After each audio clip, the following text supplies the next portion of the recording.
Hey, what's up? How you doing? This time I have one old but very good double vintage cassette deck that is made by AIWA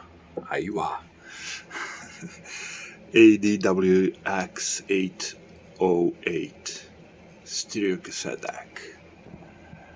As you can see, it's in really good condition. There are no scratches on the top, maybe a few, and everything looks very good for the deck this age. Let's power it on. First that you will notice for a double deck that is unusual is background light. There is a green light. That's a kind of thing that you can see on a maybe expensive 3-head cassette decks. Alright, let's see the display. It has a double counter. You can simply reset it with these two buttons.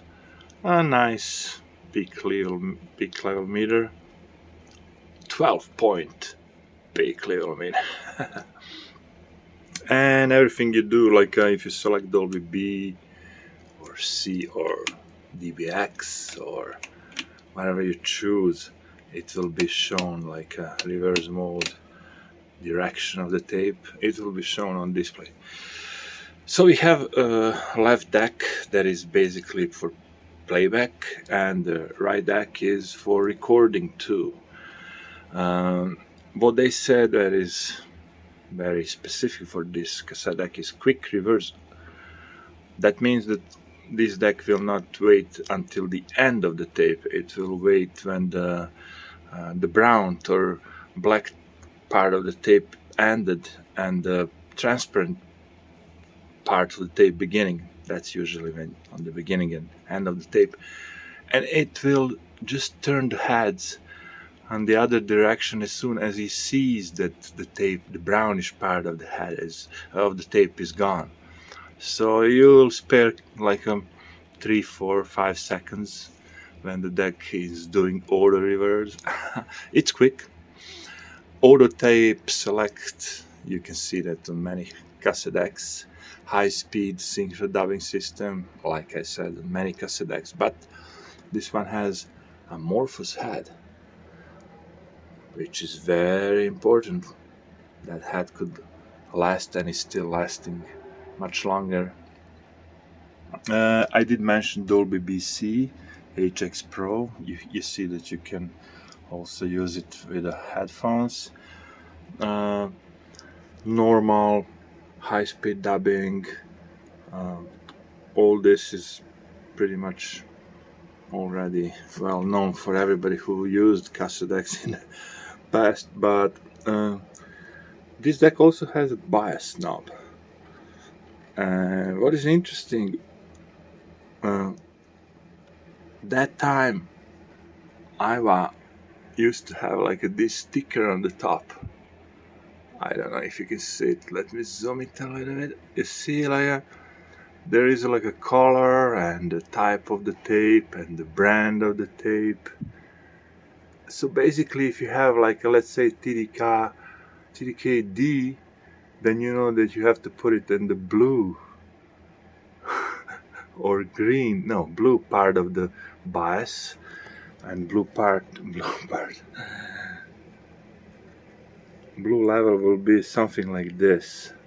Green is, I think, something from the normal. You see what I'm trying to say? Like if you turn it for those type of tapes, here you have to turn it to the left, like here. If it's the blue type of the tapes, a little bit less than left. Greenish tapes, you can leave it on the normal in the middle. So this is the middle. Let me zoom it. This is the middle. So for the best possible tapes, you should go right. For the worst tapes, you should go left. This is, I think, discutable, of course. I have occasions when I have the same kind of tape, but the different batch. And TDK D90 would work perfectly fine if you leave the bias here. But the next batch would, you have to turn bias a little bit on the left. So, you know, it's good to have that knob so you can adjust it wherever you want it. So yeah, it's a very good double cassette deck. The next model was, I believe, AD-WX808. What was the difference? The difference was that this deck was also 3-head cassette deck. So yeah, that would be maybe the best double deck that I heard, because if the double deck has 3-head, one of the decks, that would be like a good deal. And I love this deck for a long time, and I need to have it again so I could, you know, a little bit enjoy it in it a little bit more. Now it's working. Now it's working properly. Both decks belts are originally replaced, and the speed is adjusted. Recording just fine. I mean, we could try to record something. Did I mention DBX? We could try to record something on DBX. Alright, let's try this. Oh, that's too much. That's too much. This is a normal tape, so even if it's DBX, you can go really over, but not too much on normal tapes. Let's see how it goes.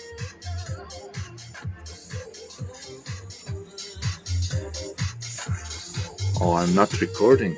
Alright, now I'm recording it. I'm using DBX noise reduction system, which was really advanced at the time. It came like, you know, Dolby B, C, DBX, and then it came Dolby S. Oopsie, did I record anything here? Who knows, let's try. I did, yeah.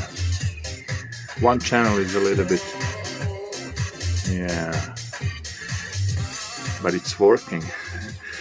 But okay, let's try to do something without DBX. Let's recording something, I mean, with Dolby B.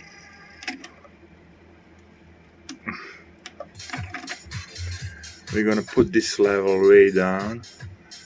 We're just gonna let it sometimes to light this Dolby, yeah, like around 3 decibels. All right.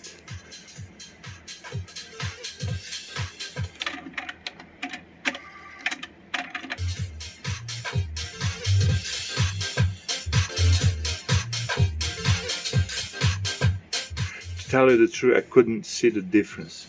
But again, I don't want to be, you know, it's coming from the, I think, MP3 320. It's not the CD signal.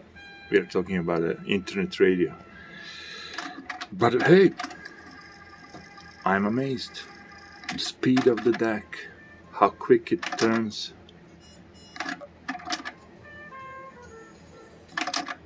It's really quick.